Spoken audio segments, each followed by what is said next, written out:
yaa tokkummaa isa jirtatu as jiraattee sagalee kana dhageesse. Faaruusiin jedhamaa jiru kana utuu dhageesse. Tu jaalala namni akkana sii qabu as teessee sagalee jaalalaa waa'ee kee dubbatu kana dhageesse. Dhugaa dubbachuuf ituun tokkummaa ta'e na jechisiisa tokko yeroo akkasitti tokkummaa jettu.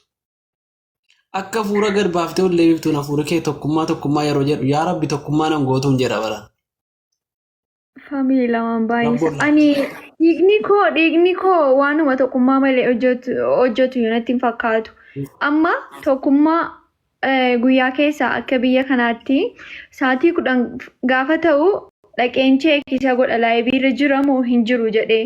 Yoo inni laayivii irra hin jiraanne wayi tokkummaan maal ta'eetu jedheen itti bilbila. Yeroo sana dafeen itti bilbila. Innis yoo laayivii irraa na dhabee seena maal taate nagaamtii jedhee na dawwala. Kanaafiyyuu namni akkana wal jaallatu akka obboleeyyaniitti ollaa walii yoo ta'e baay'ee bareeda maashaallah. Laa ilaaha aboo rabbi walitti isin urgeessu. Okay, salammata. Ituu namni faamiliidhaan alatti gaa. Ituu namni xiyyiitii abbaa tokkoo qawwee keessa kaatee nama lama siif nammati jaallattu lama siif inni yoo wal bira jiraattan namnati dursitee lubbuu kee kennitee bakka isaa duutuuf eenyuun isa dhumaati kun gaaffii dhumaati. Kun beekamaadha bar. Ati iyyuu hin beektaa maaf na gaafatta? Eenyuun? Tokkummaadha kaa.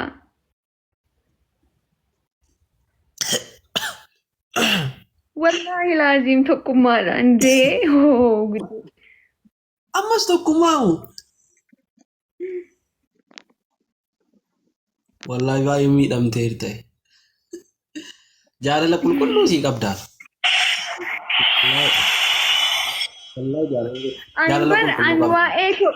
Waa'ee tokkummaa yeroo hunda na gaafatta beektaa qorataa an yeroo hundaan sitti hima maaliif akka dirra deddeebitee na gaafattu hin beeku an dhugaa jirtu sitti himeen jira wallaahi laazim dhugaa jirtu sitti himeen jira an tokkummaa baay'een jira.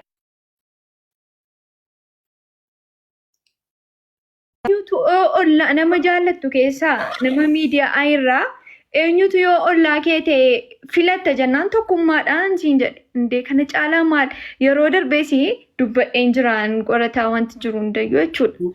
Wallaahi laazim uummata osuma dhugaati. Dhugaa dubbachuu fi seenaa ani takkaallee walitti amma utuu ati na faarsitee qorataadha jette tokkummaan qaata akka nanaaf si adda diigu nan beekaan.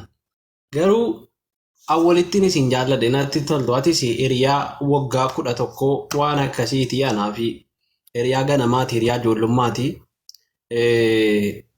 Walumaa gala walittiin isin jaalladhe tokkummaas baay'ee tokkummaan immoo akkati miidiyaa irratti qilleensa irratti achi jaallattuun alatti miskiina wallaahi rabbitu na arga. Miskiina ammana saanna gabar mana isaa dhaquu miti ollaa tokko safara tokkotti aannan saa tokko keessaa ilmamu dhugnee guddanne loowwan marga tokko dheedan elminee achi dhugaa guddanne aannan saa tokko jechuudha. Walumaa gala tokkummaa qofa miti obboleewwan isaa hundiyyuu akkuma isaati garuu inshaallah gara fuula duraatti obboleewwan isaatiinis wal barta. Tokkummaa kanatti ta'uu nafuuyyuu natti fakkaata. Wallahi. Waaniif akka ta'e beektaa qorataa dhugaa dubbachuu fi waan atis beektu waan uummannis beeku tokkummaan waan miidiyaa irratti na baase qofaa fi miti. Miidiyaa kana irratti yeroo baay'ee hin hordoftu Oromoo waan Oromoo miidhama Oromoo namni dhaqee axxaarra'ee rakkina namni tokko rakkate dhugaadhaan namni fidee miidiyaa irratti baasu tokkummaadha. An tokkummaadha ajandaa tokko qabatee ajandaa sobaa irratti haasa'u takka argeen beeku. Sobas afaan isaa keessaa argeen beeku. Wallaahi laazim. Ani isatti waan isin qadhuufi miti. Kan immoo isin hundumtiyyuu hin beektu. Lammaffaa immoo sabboonummaa isaati. Wallaahi laazim. An kanaaf hin jaalladha. Waanuma isin jaallattanuuf inniyyuu isinis kanaaf jaallattu nan beeka. Nama dhugaati, nama fakkeessuu hin beekne, nama dhugaadhaaf hojjetudha, nama dhugaadhaaf dhaabbatudha. Anis kanumaaf hin jaalladhaan tokkummaa. An tokkummaadhaan yaa Akbar. Dubbachuun walumaa gala seenaa tokkummaadhaan ollaatti isin galchinaa. Anis ollaa tokkummaatilleeti. Egaa nu sadanuu ollaa ta'aa jirra. Khayriidha inshaallah hundaafuu jabaadhuun siin jedhashi jaalalli keessan itti hafu. ayyee galatoomi qorataa koo. Atoo nan jaallattu Eentu? ati. Yaa tokko maqaan dhagee. Ilaa isa ollaatti galuu ila dhagee. Maal qorataa koo akkasi jaalladhu hin beektaati sikkoo bar jechuun koo akka obboleessa koo quxisuutti hin beektati feesbuukiidhaanis waan haasofnu jechan siin jedhu siin beektaa kabajan siif qabu jaalalan siif qabu siin beektaa. Okay. Fakkeenyaaf isa ollaatti galuu yoo tokkummaa goote ammanaaf tokkummaan wal keessa jirra. Akka hafuurri qulqulluun nu keessa jiru anaaf tokkummaan wal keessa jira sii galee. Manfasii wayii seene qoyyaadhe gumaanu. Anaaf tokkummaan wal keessa jirra. Sadan sa'aatii tokkummaa ala amma wanta sadan sana hundayyuu tokkummaaf kennite sii galee. Tokko wayii naa kenni nani naaf waan ta'eef tokko wayii naa kennisti sadan sana keessaa. Okay, gaaffii na gaafatte sadan keessaa moo? Tokko wayii naa kenni. Miskiina waraanis. Atillee miskiina dhugaadha. Gaaffii lama siin laallatu kaa. Amma keessaa tokko callee yoo manatti dhoofisti. Bakka tokko gaaffiin kee tokko miidiyaa kanarraa dirqamaan itti heerumi osoo siin jedhan eenyutti heerumtaa naan jette. Namatti gaaffii lammaffaa kee maal ture? Gaaffii lammaffaa mootuu jaalallee godhu jedhanii nama tokko eenyuun godhattaan jedhe. Eeyyee. Kanaafiyyuu gaaffii kana keessaa ati obboleessa koo qaaliidha. Ollaa taana hoggaan siin jedhu tokkummaan gidduu mana keenya daariidhaan ati daariidhaan. An gidduun ta'an. Lakkii tokkummaa gidduu ta'an. Achinan dabarsitu wallaahi tokkummaan achinan dabarsitu. Tokkummaan gidduudhaan ba'u. No. Lal an badee dhufuun barbaada waan ta'eef tokkummaan achinan dabarsitu dhiisi waaqee itti beektaa. Lakki si dabarsa omaan jedhu kan kee omaan jedhu. Yookaan ati gidduu keenya taa'e. Lakki tokkummaan gidduu keenya ta'u.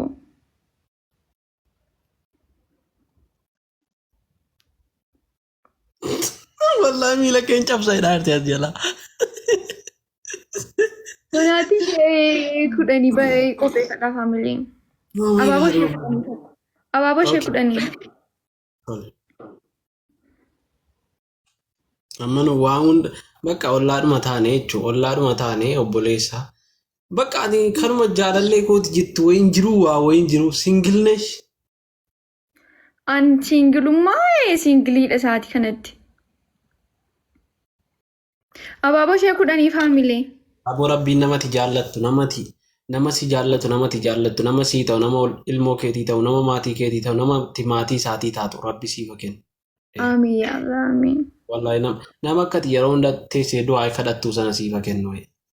Amiin. Allahumma salli. Ayyee gaaffii ati na gaafatte ansi gaafadhu. Na gaafadhu wallahi. Jijjiirii na gaafadhu. Jijjiirii. Maaliif akka ta'e beektaa gaaffiin ati na gaafatte waan natti tolee fi anis osoo si gaafadhe natti tola. Okay na gaafadhus. Ayyee tiiktaaka kanarraa dhalaa beekamtu bultii kootiif taati yooniin fuudhee natti tola nan jaalladha onnee koorraa ettee namatti yaaddu eenyu? Tokkittii Sandaaboo. Tokkittii Sandaaboo jedhamti mucaa wayii jirti. Hin beektu fadhatti fakkaataati. Tokkittii Sandaaboo okay ani hin beekuuni. Ishee. Tokkittiin akka kee irra buutu achi butuun dhabu walla kachi godhin irra kaa'an.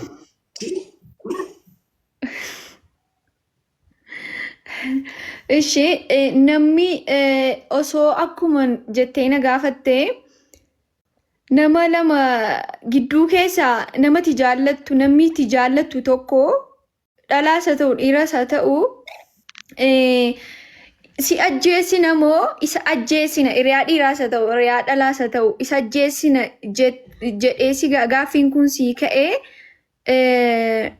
ofii keetiif aarsaa kaffaltu nama sana maqaan haa dha'uu dandeessaa akkuma tokkummaadha jedhe. Bakka isaa buutee miidhamoo jechuu kiyya.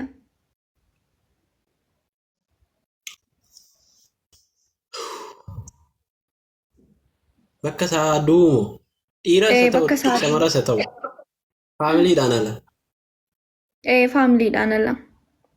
Nama baay'eetu jira nama Oromoon jaallattunis haa ta'u. Okay, gootoowwan Oromoo keessaa miti. Hiriyootuma noormaali hiriyootaa jechuudha. Dhugaa dubbachuuf mucayyoo tokko jirti miidiyaatti ol hin baane amma wal jaallachuu baannus jechuun jedhamu bakka kamiifuu isiidhaan nan kenna lubbuu koo isiidhaaf hin kenna. Never. Okay, nama lubbuudhaan jirtu moo nama lubbuudhaan? Qubeen maqaasii zaarraan kaasa. Lubbuudhaan jirti. Egaa lubbuudhaan jiraattee maqaasee na ibsi. No, maqaa kaasuun hin danda'amu amma. Ansiif ibseen jira bal qorataa.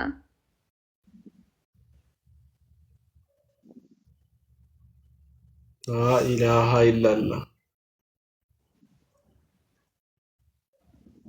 No, zaaduma bakka haafwe. Kam irra naa darbe.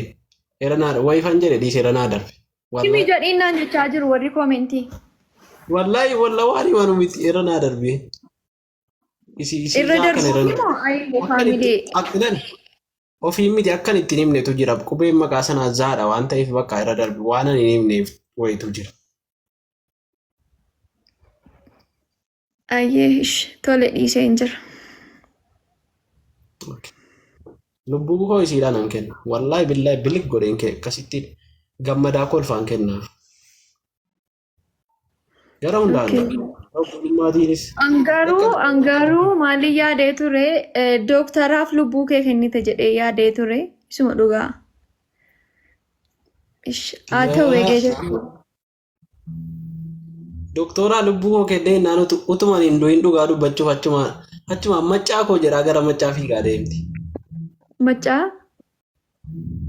Gurbaa tokko maankiyaa jedhama maankiyaa. Yeroo darbes maankiyaa naan jettee fallaanaa jechuudha. Isa. Ayyee nama kanas hin barree garuu irra hin gaa'edhe yaada. Amma irraa baatamoo nama kan biraanuu galchite? Kan biraa galchina tole gaaffiin kee dhumeeraa Zaaraa itti bari ijoollee innaan illaa. Zaaraa isii hiriyaa keessa dheedhaa natti fakkaata. Zaaraa sanyii acee moo? Zaaraan sanyii acee sun siikoo boroodhaa waa qabdi bar dhugaa dubbachuuf qabeenya gurguddaa qabdi za. Eeggadda viidiyoo wayii arga viidiyoo sii wayii. Alla. Itu moodelistii wayii dorgomte immoo atti. Qabeenyi dudduuba jiru maadhiise waan biraati. Boroo keessa egaa uummata nagaa. Qabeenyi boroo keessa jiru dhugaa dubbachuuf. Lafa facaasaa meeqa gaa dhugaa dubbachuuf garanattis torba laal torba. Baay'ee guddaadha jechuudha. Okay, qorataa ilaalta jechuudhaati waan akkanaa.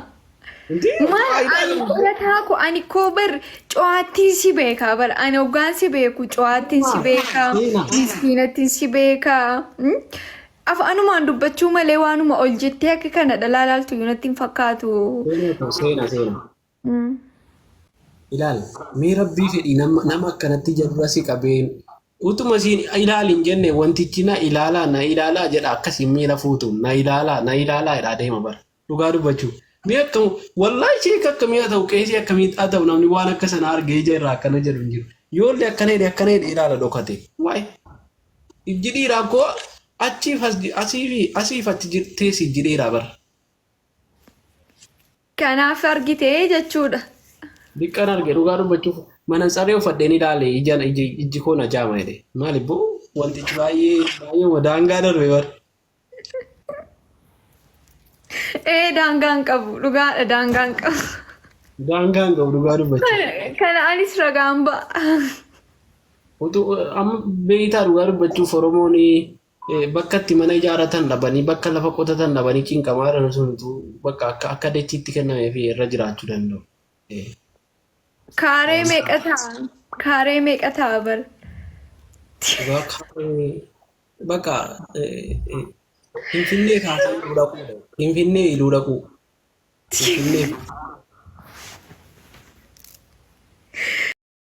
Lafti socho'aa ture beektaa? Wajjiniin fataayichaa jirra mana keessatti du'aa gochaa irra beektaa?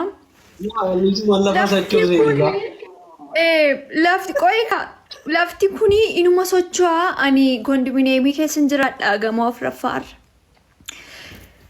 Boojjoo pettee teessee jirti beektaa? Zahra lafti socho'aa jira bariin jedhaan naan jette lakkiin itti dhaga'amaan jiru. Isa uummanni shaadaa qabachaa jirudha bar. Sitti dhaga'amaan jiru natti dhaga'amaan jiru naan jette hin dagadhu hin beektu qaamni ishee asii gad waan guddaa ta'eefi ittiin dhaga'amu ni galee. Waan siin galee jira ba. Kan nuti lafa sochoose isiidha. Wantichuma lafa sochoose. Siin galee inni siin lafa irra gattisu sochoose labdi. Yeroo sana immoo lafa socho'aa ture kaa yeroo sana immoo lafa socho'aa ture. Rakkoodha. Rakkoo guddaadha. Kamiifuu gaafa wajjin deemtan akkasirratti hin kumne irraa siqii deemu. Ayyee qorataa koo. Fataa jedhi bakka qorataa koo. Obsaa tokko eegaa ture seenee jira naan jedhan ijoolleen. Qaxaqqaxuun barbaada waan ta'eef nagaan naaf ture ishii.